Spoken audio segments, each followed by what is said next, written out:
Welcome to another edition of Coffee and Curveballs. I'm Tommy, he's Shooter, and this will be one. The more we do this, I think the more they're going to get Twitter comments and everything. We got to have a disclaimer with this one. It is the national high school rankings. Shooter, do you want to get into the explanation for everything? Because I know this is going to be one of those ones that everybody argues about. Without a doubt, and this is the first time we'll be diving into it. We've had such great success. We are so hyper local. We have so much information at the state level. Guys are really locked in and in tuned to what's going on in their high school season. It's a big part of what we do. We get out, be seen throughout that high school season, what's going on in those games. So it only felt natural, like we have all this information, we can kind of piece together, especially with a lot of teams playing more of a national schedule. And release a national rankings for the high school teams, along with regional stuff, which will come up as well. So just tied into that, there were some things like deep conversations into how do we want to separate these teams? Well, we do want to have sanctioned teams that are playing for a championship. So we will do a separate national academies list. Those guys are still playing, but it's separate than the guys going for a 3A title, 5A title, whatever it may be, CIF Southern Section, whatever it may be there. There you go. Shout out California. There we go. So there will be representation for those guys. Now, how do you separate a team from a cold weather state, from the Trinity League, from Texas, from Florida? Well, when it comes down to it, winning does matter. Championships matters. What happens on the field does matter. But so do the intricacies that our boots on the ground scouts are able to look at, right? Who are they playing on this day? Oh, wow, the Texas Spring Break Tournament, they played 5 games in 3 days. Coach was trying to see some guys early in the year. So some of those losses that some teams will get may not matter as much early on in the year based on what their team's doing. And that's stuff that we know, like, hey, oh, wow, they lost this game. Well, they were throwing more of a guy they were looking at in JV to see what he would bring at the end of the year. We will be putting this out mostly, for the most part, monthly. It'll quicken up late in the year as the playoffs come around. But when it comes down to it, what matters the most? The end, right? The last rankings that come out will matter the most. Who's that national champion? And championships will matter. Wins will matter. Doesn't matter early on it will matter, like how many prospects you have, what we're looking at early before games are really playing. But in the end, if those prospects are losing games, it don't mean much. Right. And let me reiterate this. Even if you have 9 Division I guys on your roster, in your lineup, if they're not winning games, you don't get to be ranked in the top 25. You have to perform as well. I cannot reiterate that enough. I can't tell you how many times every sport throughout all of high school, well, we have all these guys, we're better. Yeah, but you're not winning. So got to be in it to win it. Yeah. So we're going to get into the top 5. We'll start with 5. Then we're going to look at some regions and just highlight some teams. We will start with number 5 coming out of Georgia. Yeah, number 1 team in Georgia, legendary program led by Coach Chan Brown at Parkview. And a big reason for why they're a number 1 team to start the year. You're looking at Colin Houck, a potential first-round draft pick, sticking at shortstop. QB1, he's kind of done it all, big-time winner. But it's not just him. They have plenty of big arms. Garrett Lambert, right-hander, headed to Mercer as a senior. 2 mega junior electric arms. Ford Thompson from the left-hand side, Thorpe Muskie from the right-hand side. And then I also think that a guy like Cade Brown could potentially have a breakout year for them. But they're stacked 1 through 9. Again, it's going to be a gauntlet for them to go through Georgia. But early on, they're your number 1. We will cross the Florida-Georgia line to find number 4. Stoneman Douglas. A lot of these guys are going to be programs where nationwide you've heard these names. Stoneman Douglas, led by Coach Todd Fitzgerald. They won the state championship last year, likely would have been our national champion a year ago, although another school we'll talk about up north would have challenged for that as well. They did lose some. Roman Anthony, a 7-figure bonus guy who had a huge year last year, but they bring back Christian Rodriguez. Right-handed arm, he's battle-tested. He's the guy you want with the ball in a big game, and I'm sure he's going to go up against a lot of those premier Florida and national powers. But it's not just him. You got Jacob Gomberg as well, Devin Fitzgerald, NC State recruit at shortstop. Some really talented sophomores who are there, including Drew Freeman, who's moved in from the state of South Carolina. He's a Louisville recruit. But year after year, they win. Nick Diaz is a guy I think could have a big year once he gets some experience under his belt and could blossom there. But you never want to bet against Stoneman Douglas. We'll go to California now, and a lot of talks always about the Trinity League. However, this is a team in the same section that is not in that league that's going to make some noise. Who is it? I mean, Huntington Beach, and I'm looking at my notes here because they have, I think, 15 Division I commits. So I'm trying to piece them together, but they really and I mean the amount of first rounders, second rounders, big draft picks. You're always looking for who's the next guy at HB, who's that next Oiler that's going to wear those orange unis and hop on the field. They can anchor around Ralph Velasquez. He's one of the best hitters in the country, as feared a power guy as you're going to see. So he kind of lifts everybody in that lineup, which they really don't need too much. Dean Carpentier, Aiden Espinoza is a UCLA recruit, Trent Grinlinger, like Lincoln Garcia. The list goes on for them. Now, Huntington Beach, especially, they're going to play in big tournaments. They may lose some games, whereas some guys in warm weather states, you know, they're not playing quite the same schedule. Every game that HB rolls up to is going to be a dogfight. They don't get any days off. They're seeing D1 arms every time out. And strength of schedule does matter. So yes, you have to win, but if you're playing good teams, obviously taken into consideration. We're not crazy. You know, we're looking at all the factors here. Back to Florida. Who's number 2?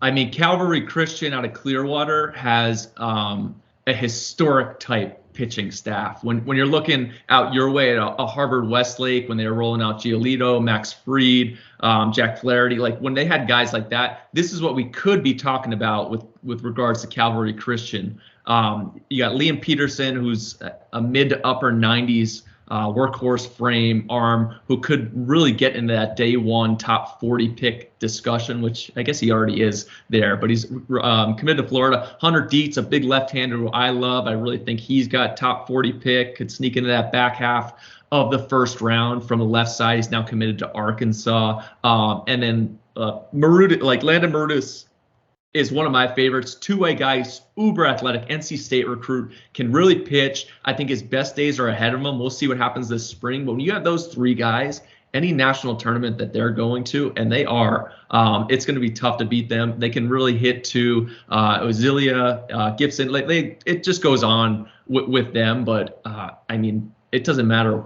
which arm you're going to face from them. That's a real dude. Number 1 team resides in San Juan Capistrano. Who are they? J. Sarah Catholic, Brett K's bunch there. Yeah, it's similar to HB. They're not too far apart, but you're looking at 15 plus Division I guys. And when they roll out, it's a gorgeous stadium that they have there. I'll be at it a couple times throughout the spring. But they're led similar to the way HB has Velasquez. Trent Caraway kind of sets the tone for that lineup. Blue collar type in the box. He looks to impact the baseball. He can play shortstop.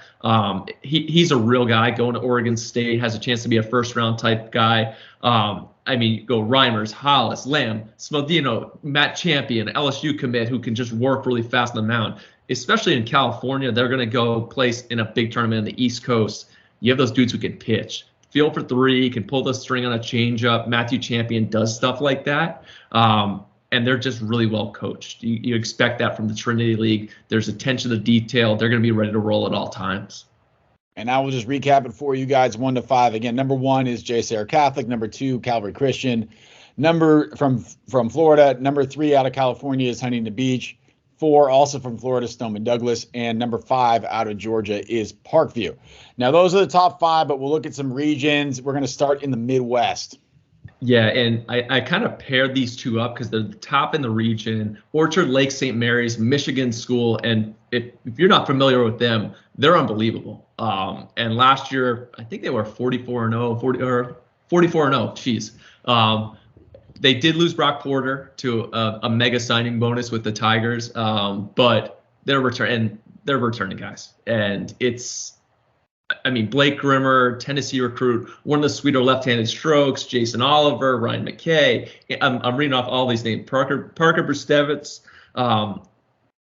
very talented group. Now, in their league play, in the Catholic League, they will start with 1-1 counts. I don't know if that's a national known thing, which is, it's always wild for me to hear because I didn't. Yeah, that's interesting. And it makes sense with the colder weather, but if you got a power arm, oh man, he's gonna be racking up the strikeouts. Now, I would love to see it, Michigan versus Ohio, right? How good those, how much rivalries those states have. Archbishop Mueller could go head to head with those guys, and honestly, they have enough upperclassmen where I would think they might win that best of 7, best of 5. Chris Valentine, let's set that up. Let's get that going. But their ace is back from last year. I'm reading off a bunch of these big time notes. Clayton Burdett, who's an Ohio State recruit, CJ Richard, really talented athletic outfielder, Nathan Manley, Charlie New. Geez, this list goes on forever and ever. Kellen Klosterman was a huge winner at our PBR Future Games on the bump. Honestly, they could go even higher. They're at 15 to start the year, but if they keep reeling off those wins and they have the depth to do that, they could definitely find their way into the top 10. Both those schools. In the Pacific Northwest, there's Jesuit out of Oregon. Yeah, Jesuit's one of the more talented teams in the country, and when we're piecing this together, right? Sometimes, hey, this team couldn't beat that team on that day, right? That's a question. Like, how do they even square up with a Jay Serra? Well, when you got Noble Meyer rolling to the mound, you square up with anybody on that day, and he's the top pitching prospect in the class. He's going to be mid to upper 90s throughout the spring, but it's not just him. I want to say they have 8 or 9. Collegiate bound commits in their senior class alone. But when you have a guy like Ryan Cooney at shortstop who can pick it as good as anybody on the West Coast, Levi Jones who can really swing it from the left side, Noble also hits. You got Brock Leikeb, who's their catcher, who's going to Michigan. It's a really talented group. Ty Alleman, a Santa Clara recruit on the bump. They have that depth there. They'll be tested early, so we'll see what happens with them on a national stage. But they're the state favorite in Oregon and should have a big-time year. We'll move to, I don't know, the Penn, Rhode Island area. I don't know, so the Northeast. We're starting with a team from Pennsylvania. Come to the Northeast, and these are 2 legendary programs in their states in their own right. Malvern Prep, just any sport. What are they going to bring to the table? But they have a loaded roster. You have Tage Davis, who is one of my favorites in the 24 class. I think he's got a chance to make a huge jump. Just reading off some of the notes on them, but like they really have 10 plus D1 commits, which is saying something. Jeez, where do they get all these guys from? I can't get over this. Charlie O'Shell, that's the one. Virginia recruit. The big buzz from our guy Teddy Williams coming out of Pennsylvania is that O'Shell and Davis like kind of put them on the front line where they can compete nationally, which is why they are at the top of that Northeast talk there. But then Bishop Hendricken, Alex Clemmie. I actually had some questions. We go internally to our statewide stuff with our state directors, and guys are questioning, you got a Rhode Island team in here? What are you talking about? Oh, yeah, they're rolling out this left-hander who's 96 and 98 with a banger. And I think he may have given up 1 run and maybe no runs. Alex Clemmie, he's a Vanderbilt recruit. Another guy goes head-to-head with any team in the country. He's not alone. They got a full collection of guys in their lineup and another big-time arm. But those 2 really are spearheading, and I think they have a chance to win their state title as well. Yeah, I mean, if only they could clone that guy and get a couple of lefties throwing 97, 98, that wouldn't be bad. Just down the Atlantic coast a little bit to Oceanside Collegiate in South Carolina. And I talked about Logan Struck. Logan Struck's a Clemson recruit who's at Oceanside Collegiate. And again, when we're discussing these things in our regional and national meetings, we look at, hey, Oceanside wins. They won last year. They'll be the favorite this year. They have a monster roster with a ton of commits. Andrew Bowers, Coastal Carolina, Taggart Tyson, Louisville, Jackson Sobel, Georgia Tech, Cameron Seba, Coastal Carolina, Jace Jarnigan, College of Charleston. It just goes on and on. So when you're equating that to a Southern California, Texas, who's going to be there? Hey, this team's loaded, and they can really run through South Carolina and make it a chance for being the top team in the country. And then Liberty North in Missouri. They're the 6A champion, really, really good roster. Tate McGuire, who was an Arkansas recruit, Trey Snyder, does it all. Kid's just a winner, committed to Tennessee in the 24 class. Ty Wisdom committed to Kansas. Bo Jonas, Oklahoma. Jackson Downing, Arkansas State. They have a really good lineup. Tate McGuire can go up against the big arms, but neither of them will be alone. Right. So I talked about Basha having to go up against Hamilton and a bunch of others in the state, as well as Liberty North there in Missouri will have to go up against some talented schools like Francis Howell and a guy like Brett Norfleet, who could be a first rounder in 2024. So that is our sort of recap of the top 25 nationally. Again, we know this is contentious. These teams don't really play each other because they're all over the country. Some of them do, fortunately, but we're going off of a lot of different variables here. So if you like the rankings, go ahead and tweet at Shooter. If you hate them, tweet at me. You can blame me. I'll take it. Tell us who we missed. Yeah. Tell us who we missed. Tell us where we're wrong. We will maybe change everything according to one Twitter user with 3 followers. That might change our perspective on everything. So make sure you let us know where we messed up. Thank you for watching. We'll see you next time.